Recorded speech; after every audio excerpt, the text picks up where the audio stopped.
Everyone, and a very warm welcome back to Commerce Meets Law. It's been a long time since I've done a YouTube video, which hasn't been with another guest. And whether you're listening to this on Spotify, because this is going to go up on the podcast channel as well, or you're watching on YouTube, welcome back. Hope you're all doing well. And what this video is going to be is really just a chat about the last 3 years. So if you haven't kept up with what's been going on, then I've just graduated and finished my law degree at the University of Exeter, and I've got the summer now before I start the SQE, which is the next step in my journey. And I just wanted to take this moment to do a bit of a reflection on what the last 3 years have been like, what I've learned, how I have grown, the pros and cons of doing a law degree, of studying in Exeter, what tips I'd have for someone if anyone's considering it. I remember Googling or kind of looking up on YouTube videos before I started, and I couldn't find a lot about people in Exeter or studying law in Exeter specifically. I know there's obviously a couple of people, but I thought that there was a bit of a gap there, and I hope that this video can fill a little bit of that if there's any of you who are considering a similar path. So the structure of the video is going to be as follows. So I'm going to start with why I decided to study law, why I chose the University of Exeter, my 3 years and my sort of reflections on it, what I learned, both the academic aspects and non-academic ones, because I think university is a beautiful blend of both of them, and both of them are very significant in their own way. In terms of the professional side of it, in terms of kind of what I looked at for careers and what I did in that regard, societies, the social life, all of it combined. So it's going to be a bit of a mix up of everything, but I will put timestamps in the video so that if you do want to skip to certain parts, you absolutely can. So let's get started, and if you have any further questions about law, about studying law, about a career in law, obviously I'm still on that path, but so far, if you have any questions about that, about going to Exeter, or any other questions, please feel free to leave them down below, and I'll either answer them down there or do a part 2. But for now, let's get right into it. All right, so going back to 2022, possibly a little bit before that, I guess, because I applied for courses in law a little bit before that in year 12, say. So 2021, I had kind of decided that I wanted to go down the route of doing law. And I did maths, politics and economics at A level. So not particularly the subjects that most law students do. So, the general gist is doing things like history or English. Politics probably in there, but the other two a bit more rare. But I always had an interest in business, and I thought that maths would always be a good foundational subject to do, which is why I went down that route. And whilst I liked English, I didn't like it enough to take it at A level, which is why I chose that combination. But I was pretty sure that I wanted to do law, because for me, I wanted a career in law. So whilst I did want to do the degree, for me, it was more of a means to an end. And I did consider doing a non-law subject and then converting, but at that point I kind of thought, if I really have to do another year anyway, and I know I want to get into law, I might as well just do a law degree. So those were my thoughts at the time, which is why I decided to apply for all courses in law at different universities. So Exeter was my third choice, actually. So I made an application to Cambridge. I got to interview stage and didn't get any further. I also applied to UCL, and to be completely honest, I was very excited, and I had a lot of confidence that I could get to UCL, and so not being able to go and study at UCL was a bit of a bummer at the time. I remember feeling really upset about it. I even briefly considered taking a year out and reapplying. But I remember talking to a couple of my teachers at school and thinking, actually, I'm ready for university and I don't know what I'd do with myself if I took a year out, because I didn't really have any burning desire to travel the world or do anything really at that time. I kind of just wanted to get on the career ladder as quickly as possible. So then I decided that I'd go to Exeter, because that was on the list next.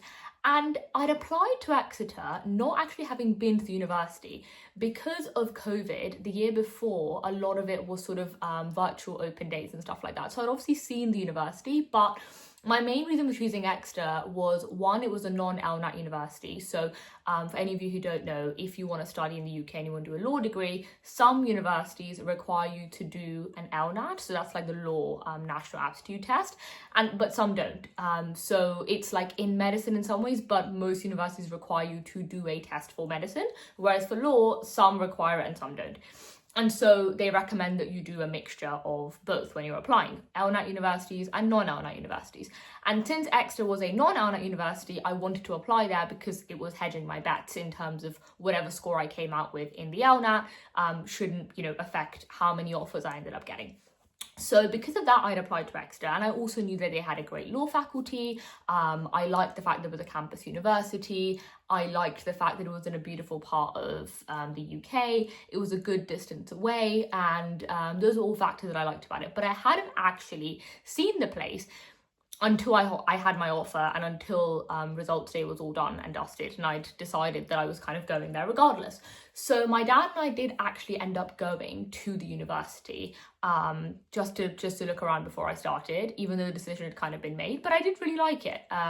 So I loved the place, I loved the town and everything. So it was all positive, and that's kind of how I came to Exeter as a decision. Now, next I'm going to talk a little bit about my journey over the 3 years. I'm going to keep it short because I know this video is already going to be quite long because I probably have so much to say, and I'll cover both the academic and the non-academic side. Let's start off with the academic aspect first. So in terms of whether it was a jump, now a lot of people say that going from GCSE to A-level is a big jump, and then going from A-level to university is also a jump, but maybe a slightly smaller one. Personally, and this is maybe because I didn't actually sit GCSE exams because I was COVID year and A-levels were the first public exams I sat, I found the transition quite a big one.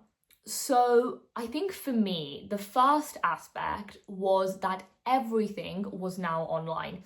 And I remember this really funny story because I took about 5 folders with me from home because I was expecting that every module I would get papers or, physical things, and I'd have to put them in this folder. And so I needed, stuff with me.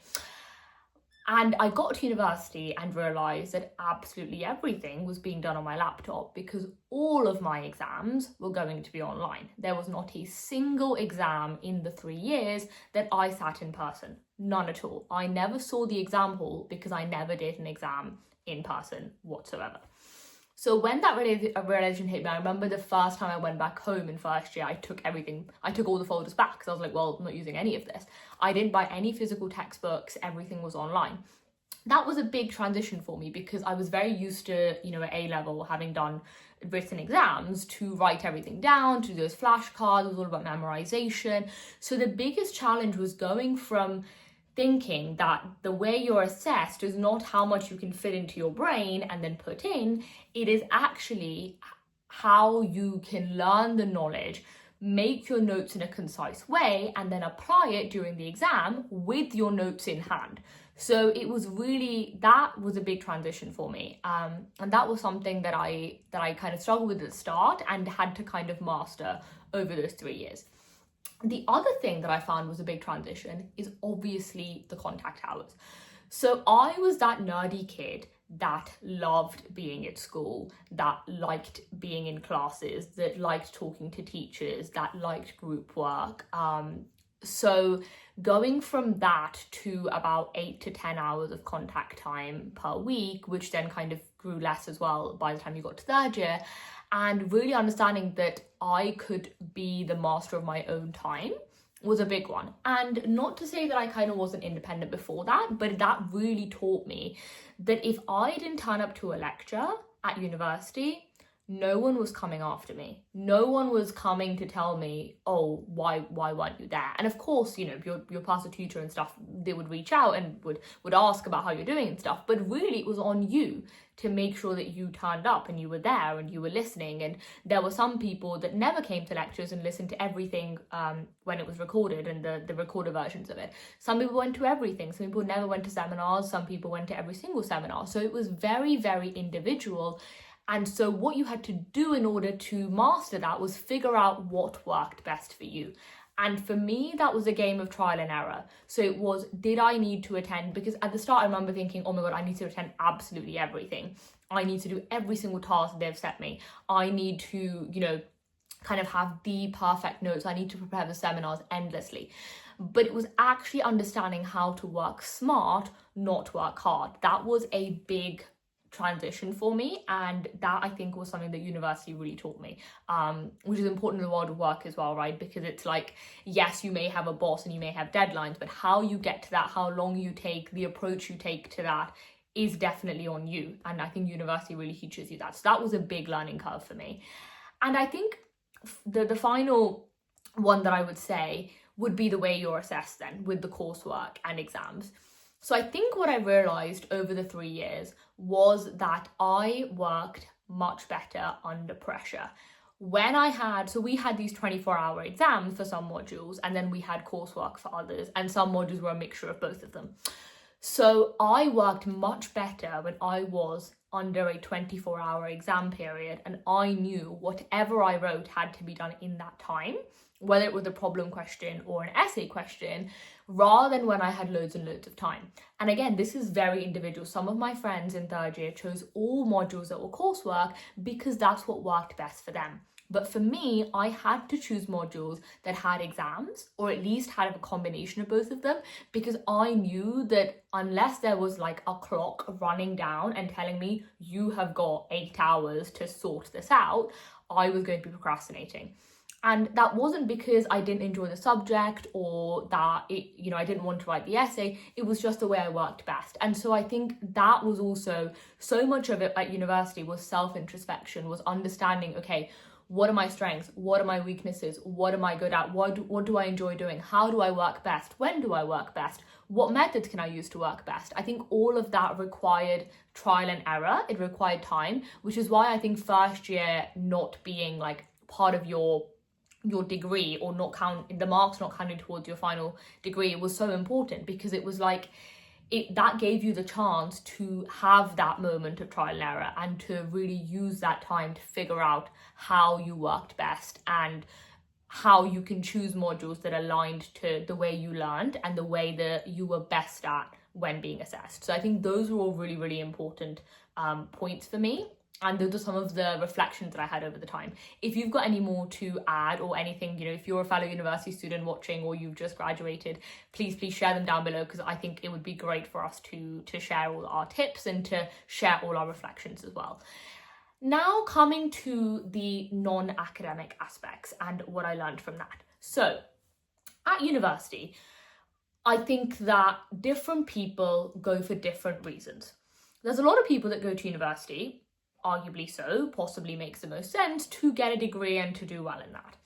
There are also a lot of people, though, for a multitude of reasons, who go because they want to party, they want to have a good time, they want to socialize. And look, I loved that aspect too. Would I say I'm the biggest party animal? Probably not. But did I want to have a social life at university? Yes, of course. It's all about prioritization.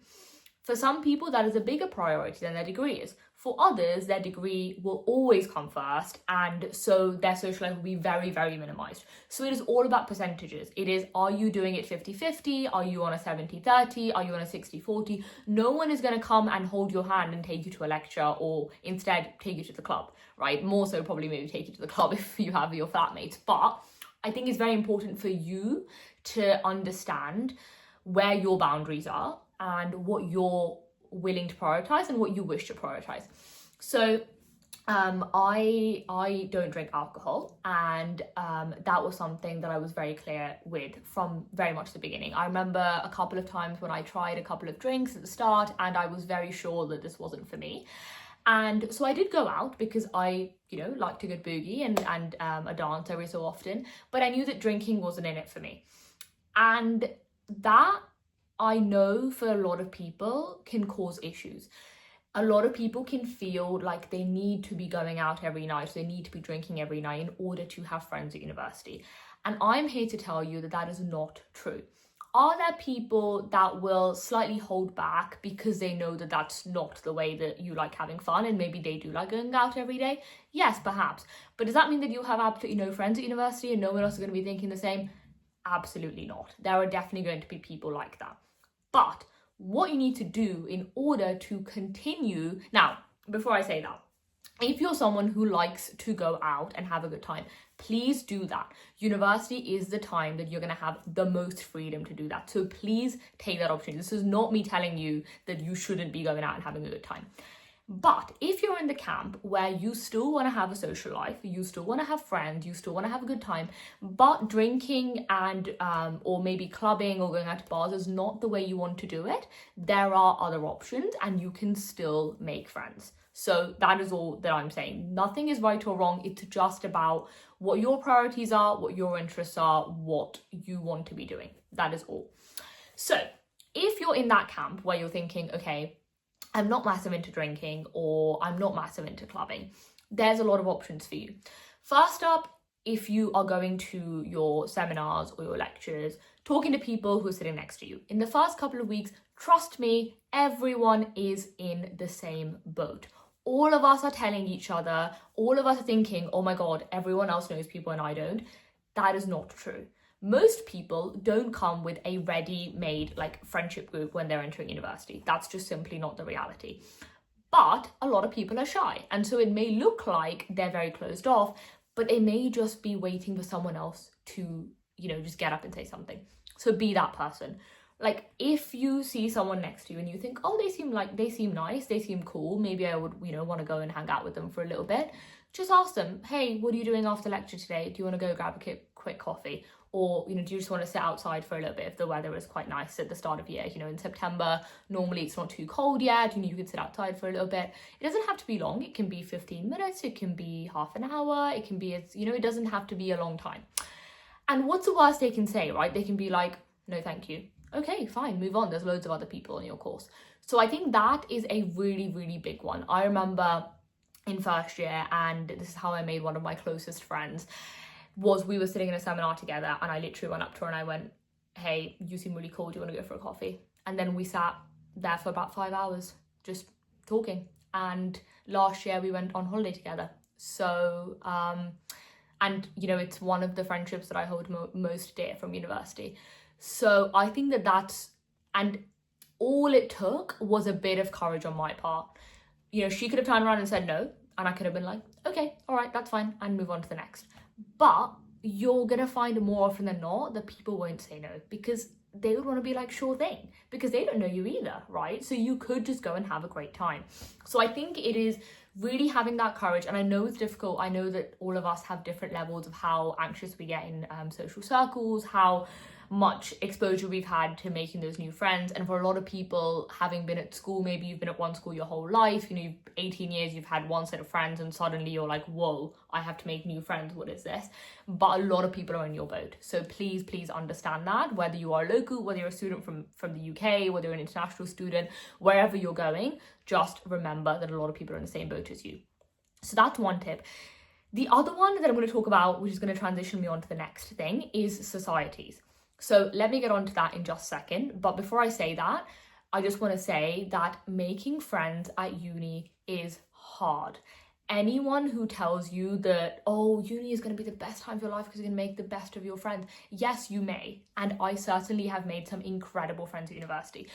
But it's not an easy thing to do, and it's not everyone's experience. Not everyone is going to go to university and on day one is going to find the friends that they then spend the other 3 years with, and then they go through each other's weddings, and it's not all rainbows and sunshine. For some people it takes time. Some people can find that in their flatmates, others need to find it on their course, others find it in a society. But just remember that, and this is not me trying to scare you, because trust me, you will make friends at university, but this is just me giving you a dose of reality that if it doesn't happen on your first day or your first week or even your first month, that doesn't mean you're never going to make friends. You will make friends, but it might just take some time. So I hope that gives you a sense of what you can expect, rather than everything that you see on Instagram or everything you see on social media telling you that if you don't make friends on day one, that you're never going to have friends, because that's just simply not true. But on that note, let's move on to talking about societies. Societies is a big one at university. I think that societies are an incredible way to make friends. If you're in that boat where I just talked about, where, you know, you're not going out clubbing or partying every night, that's just not your scene, and you feel too anxious to ask anyone sitting next to you in a seminar or a lecture to ask for a cup of coffee, societies are like an incredible way to do that. Because what are they? They're basically just a way for like-minded people to come together. If you really think about it, let's say that you're really into tennis and you go to tennis society, you know that that's an immediate topic of conversation with people. Oh, how long have you been playing tennis? Oh, do you enjoy watching Wimbledon? Do you enjoy watching the US Open? When did you start playing? Do you want to continue playing it? Are you playing competitively? That already gives you a topic of conversation. Or whether that's music, right? What instruments do you play? When did you start learning? Whether it's dance, whether it is the subject that you are studying, a society related to that, that gives you an immediate topic of conversation. And I think that they are a great way to find friends. So a couple of societies that I joined. So since first year, I was part of Law Society at my university. Thoroughly loved it because, again, great way to meet people. I then joined the committee and I did a careers role, being careers officer at Law Society. Really, really fun, lots of fun, met lots of amazing people, met such incredible people who just have so many aspirations, and yeah, it was absolutely brilliant. Loved that. And that's actually how I met some of my closest friends. In first year, I remember the Law Society organised a hike to Dartmoor, which is near to Exeter, for any of you who don't know much about the area. And I was walking with like 4 people, and next week when we're graduating, I'm going to be seeing all of them, and I just, love all of them to pieces. And some of them went on years abroad after that. Others we did the next 3 years together. So that was just an incredible, and it was literally a hike. I mean, it was nothing. We were just talking and then we became friends. So absolutely loved Law Society. I also did a bit of, so I've been doing music for a long time. So I joined an a cappella society, which was huge fun, like performing together, and gave you just like a girly group, which was really, really nice. I joined badminton because, again, I used to play that competitively. So I didn't play competitively at university, but again, I met some really interesting people. And the thing I loved about the sports societies is that it's not like you are standing in a room and you have to make conversation, because you're playing a game, you're playing a sport, you are doing something active. And then in the middle of that, if you want to have a conversation, you can. Or you can just go and play with 3 complete strangers, or how many ever strangers, just have a good game with them and leave. That's also fine, right? And you've been active, you've done something out of your room for that day, you've not looked at the screen for 2 hours. So both of those are so valid. But what I found with sports societies was that you met people from all different courses, and it just put things into perspective. Because I think, especially if you're studying law, the downside of doing a law degree sometimes is that it is a bubble and it is very competitive. And I completely get it, because the industry is competitive, right? Everyone's trying to get that training contract, or they're trying to get pupillage, or they're trying to, land another job in an adjacent industry. I get it, right? And so people inherently feel like even if they have an achievement or they've had a rejection, they can't talk about it because other people are going to be judging them, or they're going to be jealous of them. I get it, it's difficult. So sometimes talking to people who are doing physics or biochemistry or English or computing is so nice, because you think, oh, wait, they haven't figured it out yet either. It's fine, it's not just me. And that is so nice. So I think that was an incredible thing about societies, particularly societies which are not subject oriented, but are something different. So if you have a passion, if you have a hobby, or if you just want to try something new, I think that societies are a great way to do that. So I highly, highly recommend it. Trust me, no matter what university you go to, whether it is Exeter or whether you are going to a university in London or UK or anywhere in the world, really, if you're watching this, I think that invariably you will find at least one, I can guarantee you that, at least one society that you would like to be a part of. The other thing that I was a part of is, you can probably see from my name and from the colour of my skin, but I was born in Mumbai, and both my parents are Indian, so I have Indian origin, and I've done Indian music for a really long time. So I also was a part of all the Diwali programs at university, any cultural festivals that they had. And that was also really nice for me, because it allowed me to connect to my Indian roots and speak to people in Hindi. And that was also a really, really nice way. So if you're someone who has you know, a national, you're not, say, white British, or you want to connect with, maybe say your one of your parents or both of your parents are not from the UK or from elsewhere, and that's something that you want to find a community at the university, then those kind of societies are a really, really great way to do that as well, whether that's Malaysian society or Filipino society or Indian society or religious society. I think those are great as well. I think that that is such a brilliant way of, you know, really, really making some core memories at university as well. Like, when I look back at those photos, they just bring me so much joy, because I just think, gosh, like, yes, I got a degree, but I did so much more than that at university, and that's such a nice feeling. So yeah, I think that was an incredible part of it. Now, next up, I want to talk about the law degree specifically, and some tips that I received, as well as some tips that I would probably give to anyone who is considering a law degree. So going back a little bit into the academic side, I think the first tip is Parkinson's law. And this is a really easy one. Genuinely, your work expands to the time that you give it. Especially with any sort of essay subjects or subjects within the humanities realm, you can be reading until the end of time. There are not enough journals. I mean, there are too many journals out there for you to be reading on any given subject. So I think that it is really important to be able to schedule your time and dedicate and, you know, kind of make sure that you have really mapped out during a day how much time you're giving to each thing. And this is a mistake that I made at the start, because I was, as I said a little while ago, I was like, I have to read everything. I have to read the textbook every single time, cover to cover. I have to make really, really detailed notes. I have to read every journal article on every reading list. It is just not possible. And if you do that, then you're going to be burnt out before you get to the crux of your degree, or before you get to your summatives, where all that reading really matters. So it is so important to allocate time. And this is where society events and things we were just talking about, having stuff outside of your degree really helps, because you know that you've got an event to get to at 6 p.m. It's now 3, you just finished your seminar, you've got 3 hours to do all the seminar prep for tomorrow, and that's it, and you just get on with it. And whatever you can do in that time, you be efficient in your time, work smart, not hard. And I think that that is such a key thing. And it was, I remember kind of being told that by some of the older years and just not really believing it. And then I was like, well, they clearly knew what they were talking about. So it's a lot easier said than done, because you have this feeling that you have to read everything. Trust me, you don't. That's a really, really big one. And that takes me on to the point of reading lists and knowing how much to read and when to stop and when to start and things like that. Now, I don't think I mastered this at university. I think that there were people who were very, very good at this. That definitely was not one of my strengths. But what I learned was helpful is having a list of what I wanted to read and sticking to that, starting my essays and only reading further if I felt like there was a gap in my knowledge, which is where planning is so important. So whether you're doing a formative, which please do your formatives because it's so important, and then all your summatives where it actually matters. So for any of you who are not yet at university, your formatives are like your mocks. So that's like a bit of a trial for you to get some feedback, and then your summatives are the ones that are, you know, being marked and being assessed and counting towards the final module grade. So please do your formatives. But especially for your summatives, planning is so important. Looking at that question and thinking, okay, what is the question really asking me? What do I know at the moment? What do I need to know? How will I know that? What resources do I need to answer it?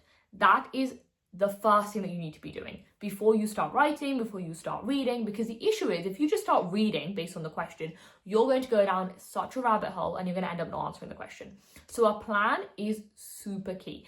And if you're like me and you're a bit of a procrastinator and you work better under pressure, and like having 6 weeks to do a task is kind of frightening to you, this is a great way because it helps you break it down a little bit. And I think that that's something that really helped me, at least.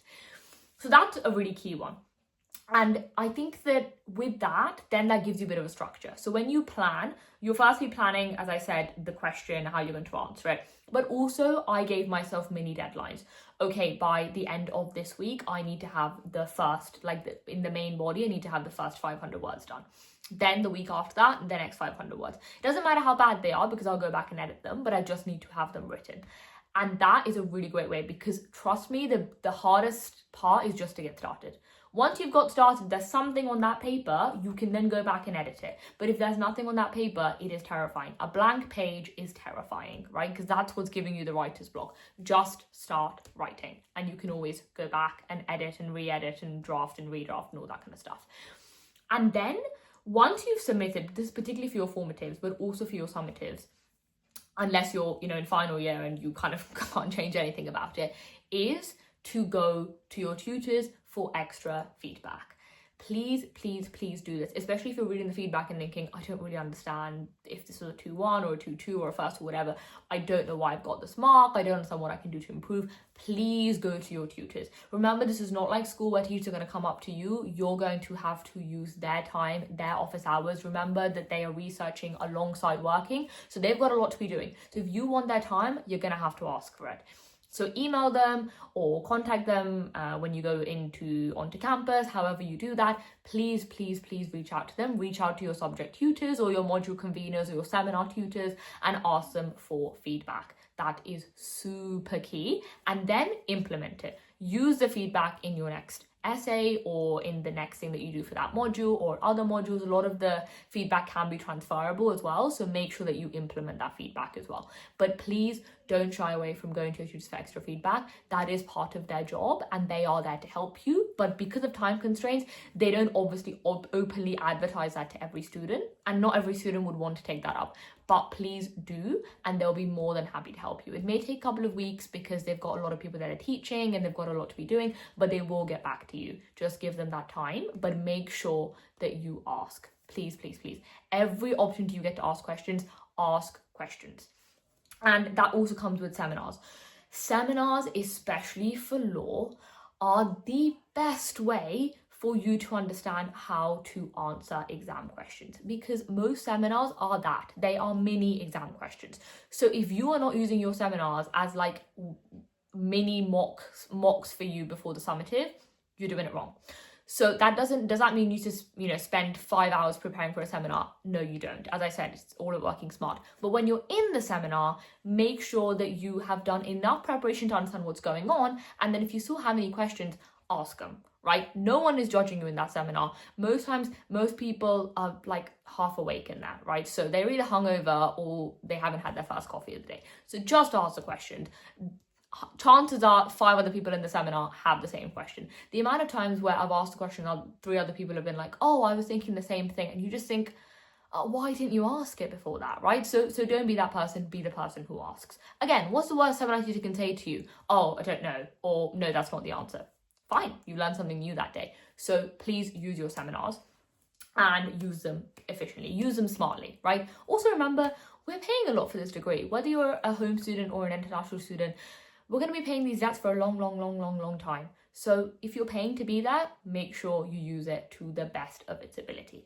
And finally, my final tip, especially for the degree aspect, as in the academic aspect of it, is to ensure that when you are kind of making your notes, to make them in a way where you can access them easily and you can understand them and use them in an exam format. So as I said to you, remember that when you move from your A-levels to your exams, and again, this might change in the next couple of years. I know some universities are reintroducing in-person exams, but for now, at least in Exeter, it's all been online and it looks like it will be for the next couple of years. Just make sure that, remember, your exam then is not closed book. You've got the books in front of you. So also use that smartly. Make sure you have your notes in a way where you can use it during the exam, but you're not kind of, reading all pages and pages of stuff. So once you've got detailed notes, have your condensed notes, and then you can use that in your exam. And then if similar for like journal articles and stuff like that, if you're writing an essay, make sure that you have the summary and the blurb and everything that you can access back during those 24 hours. And obviously for coursework, we just talked about that. So those are some of my tips. Again, please leave your tips down below. If you have any others that you think I've missed, let's all share them together because we're all here to help each other out. Now, the final aspects that I'm going to cover is working alongside uni, as well as when you should start thinking about your career and when you should start thinking about what you want to be doing after university. First up, can you work alongside uni? You absolutely can. And of course, the biggest caveat with this is finances. So different people will come with different financial constraints or financial privileges when they come to university. Some people will not have to work at all because maybe they have their parents or other source of income to help them along. Some people will have to work a lot because they wouldn't have access to loans, or maybe they would need a lot of money on top of that. It very much depends, especially if you're in London, because the prices are just insane. And some people would be somewhere in the middle. So for me personally, I was able to, so I had my student loan, but the rest of it was coming from my parents. And so they were covering my accommodation, and they were also helping me to cover my kind of basic expenses like my food and my travel. Anything outside of that was coming from me. So things like traveling with friends anywhere, or going out for coffees, or, as I said, I don't drink, so whatever money I don't spend on alcohol, I spend on coffee and restaurants. So every other week that was like my little treat to myself. I would go out to a nice restaurant. I'd basically been to every restaurant in Exeter about 5 times. They all knew me, so it was kind of embarrassing by the end. But yeah, that was my way to socialise. I loved it. Had tried every coffee place in Exeter. I liked working in coffee shops too, so that was a nice way to do it. And yeah, so any money that I was using outside of that was coming out of my own pocket. And so I also wanted a bit of a pot because I'd been working since I was 16, and I was kind of used to having an income, so I wanted to carry that on. So what I did is I tutored alongside university. So I was on a 0-hour contract and I was tutoring online. Therefore I could choose in the number of hours that I was doing, and it was good pay, and that's how I sort of funded my extra expenses. Now, as I said before, a lot of people would be in a very different position, whether they are less or more privileged in that sense, when they would maybe need to have more money to buy food or other costs. So that is very much an individual decision, but from a time perspective, I think it is very doable. I never really worked more than a maximum of 10 hours in any given week in terms of working alongside any university. I think they recommend that you don't do more than 15 hours, but obviously the closer you get to exams and stuff like that, I would recommend keeping it well below that number. Now, what kind of jobs? Obviously, that very much depends on what your prior experience is and what you want to be doing as well. But I would say that particularly if you're applying to applications, please don't think about it as like, oh, you have to do a legal job or anything like that. Any job that you do can show experience and can show transferable skills. So whether you are in sales, you're in hospitality, you're in retail, you are tutoring, or you're in any sort of other job, or you're at the university working in one of those, like say you're a student ambassador or you're working for open days, all of those can show skills that you have. It's just about the way you sell yourself, the way you, I guess the better way to say it is the way you market yourself. So yeah, if you want to be working alongside uni, either you need it or you want to be working because you want extra income, definitely doable from that aspect. Now, in terms of careers, so for after uni, when should you start thinking about it? Now, I can only talk about commercial law and that kind of sector and becoming a solicitor, because that is the only thing that I personally have applied for and experienced so far. So if that is not for you, then maybe this part is not relevant to you. But for commercial law specifically, I would say the earlier you start, the better. I completely take the point that some of you would not know in first year whether you want to do commercial law or not. But to that I say, well, why not just give it a go? Because what's the worst that can happen, right? You apply to a first year scheme, you get it, and then you hate it, fine, you don't have to do it again. But I think there's no harm in still applying and just giving it a go, because doing things that you want to do and doing things that you don't want to do, or you realize that are not going to be your future career, I think are equally as important as each other. So I think that regardless, I would say it's worth a try if you at least have like 5% of interest in it. If you're someone who is like, absolutely not, I would never do commercial law, fine, you already have your answer. Great, that's great. And I had friends like that too, which is so acceptable because there are so many other paths you can go down. But if you have at least a bit of curiosity about it, I would say start early. And the reason I say that is because first year schemes are a great way to get in to a firm and experience it when the expectations on you are quite low, because they're not really expecting anything from a first year student. So I think that is a really good way. Now, are they competitive? Absolutely. So this is not me saying, oh, you definitely just get a first year scheme, it's super easy. It's not. As we have said, the legal industry is just getting more and more competitive. So not that you're guaranteed one, but I think any sort of internship, that doesn't have to be a Magic Circle or a big US law firm, any firm, maybe in your local, wherever you are, like if you're in the Southwest and there's loads of great firms in the Southwest that you can intern for, or whichever region of the UK you're in, I think that it's very, very doable to be able to find, even if that's 3 days, or it's just shadowing at court, or any experience, the earlier you start, the better. So that's definitely one thing. And then I would say the other aspect is building up your CV in doing something different. So here's the bottom line. A lot of people that are getting into law have a degree, right? Either a law degree or non-law, whatever, are on track for a 2-1 or a first, are doing, some extracurricular. What is something that is going to make you stand out? Now, I was very cringed out about this at the start, but I spoke about my podcast, I spoke about Commerce Meets Law literally everywhere, as much as I could, because it was something that was different. And that's not to say there are not people who don't have podcasts. It's obviously a very saturated market. But I think it was something where I could market it as what I was marketing it more from the perspective of why I was doing it, as opposed to what it actually was, right? Not saying that it's some high level, podcast studio or anything like that. But the reason behind it was compelling, which is true and which is genuine, which is authentic. And anyone can see that, right? So an interviewer can see if you're talking about something for the sake of talking about it, or if you're actually passionate about something.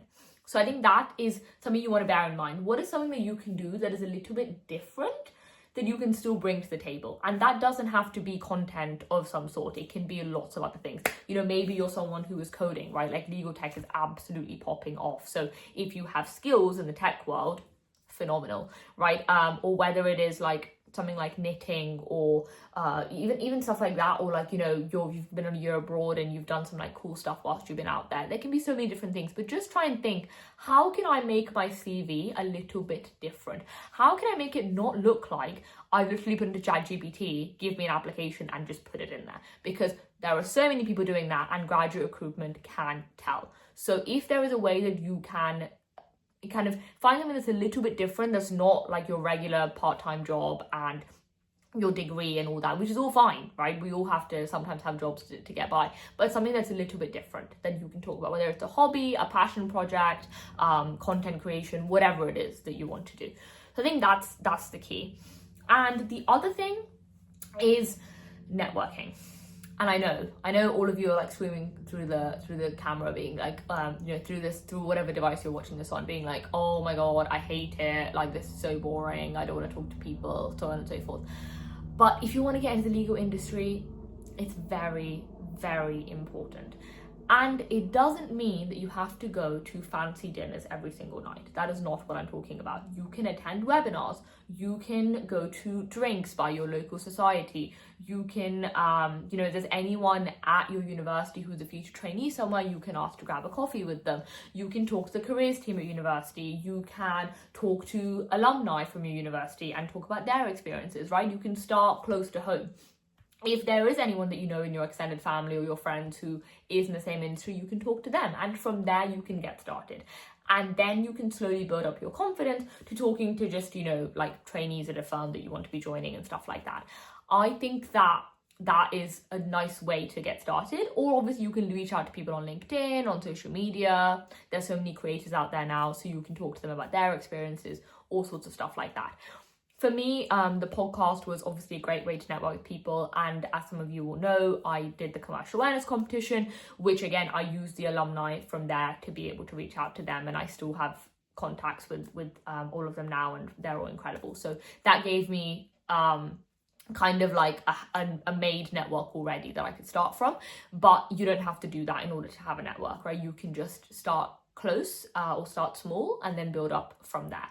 But it's all about building an authentic relationship. So rather than going up to them and trying to pretend like you're super smart, and I saw this so much on my back schemes of, I'm going to pretend that I read this really cool article in the FT and I'm basically going to regurgitate it to you to show you how smart I am. No one really wants to hear that. No one wants to hear that, right? What they really want is for you to be a human and for you to talk about stuff that a regular 18, 19, 20, 21, whatever age you are, year-old would talk about. That's really what they want. They've been working all day, reading the news all day. That's not what they really want to hear.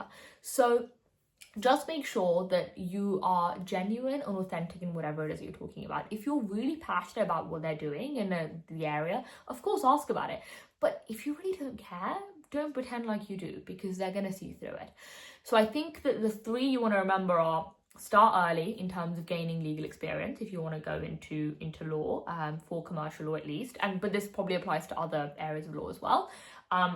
Number 2, make sure that you are developing something that's a little bit different, whether that's a hobby, a passion project, things like that. And finally, make sure that you are starting to network, whether it is at university, at a local law firm, with contact that you have from family or friends, or you are talking to someone at university, like lecturers who are former solicitors or barristers. Whatever it is, you can start small or you can start on LinkedIn, but make sure that you do that. So I think those would be my tips in terms of the professional side of university. If particularly you know that after 3 years of undergrad, you don't want to stay in academia, you want to get out there and start working. So hopefully those are helpful. And again, please do leave all of your professional tips down below as well. And on that note, thank you so much for watching this video. I don't even know after all my editing how long this video is going to be. So if you've sat through and you're still watching at this point, thank you so much. You are a true Commerce Meets Law fan and listener or watcher, wherever you're watching this. So I really, really appreciate it. I hope that it's been helpful. I hope that I've answered maybe some questions that you have. I've had a lot of messages from people either starting a law degree this year or in their second year or first year, or thinking about coming to Exeter, having lots of similar questions. So I hope that I've answered some of those. If I've missed anything out, and I probably have, because it's a long 3 years is a long time, and university is a big journey, and studying law is a big journey, and there's a lot of aspects to cover. So if I've missed anything and you think, oh my god, how did she not talk about that, please do let me know, and I will definitely try and make another video or try and answer it in the next video or anything like that. But just to end off on, I guess, where I am at the moment. So yeah, so university is now done. Or at least Exeter is now done. I will now be starting my SQE, so that's the next step for me. And yeah, I'm nervous about it. I'm also excited about it. It's going to be a new journey for me. It's going to be something that's quite it's going to be an intense year, but it's also going to be a year with people that, like I said earlier, are going to be very like-minded and are going to be on a similar trajectory. So hopefully we can all, cry and bond over that together. But yeah, that's my next step. Of course, I will take you along on that journey as well. I know that there's a lot of speculation about the SQE and all of its pitfalls and the negatives and the positives of it and everything like that. And social media loves to polarize stuff and put it in boxes of like, it's either really good or really bad, and nothing is really like that, right? Everything is more nuanced than that. So I hope that I can try and kind of shed some light on that next year, in based on how much it is I can talk about. There's probably stuff that I wouldn't be able to talk about, but I will try and share as much as I possibly can. But I hope that this has been helpful, and I hope that this has given you some clarity and maybe some perspective on it as well. So thank you so much for watching once again. I will be back with another video, but in the meantime, if you've got any other video ideas, please leave them down below. But for now, take care, goodbye, and have a lovely rest of your day.